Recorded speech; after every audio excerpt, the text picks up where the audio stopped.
तर इथं बघू शकता तुम्ही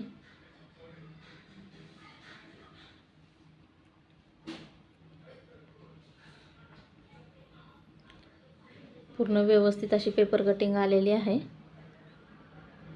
व्हिडिओ आवडल्यास लाईक करा, शेअर करा, सबस्क्राईब करा। आता मी इथं पाठीमागचा भाग घेतलेला आहे। पाठीमागचा गळा मला 10 इंच ठेवायचा आहे। कोणाला डीप गळा घ्यायचा असेल तर त्यांनी साईड खालची गळा रुंदी 3 इंच घ्यायची।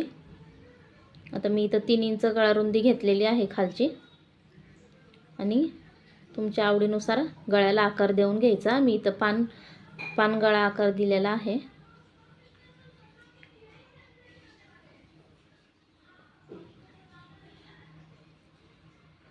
हे बघा, तुम्ही बघू शकता।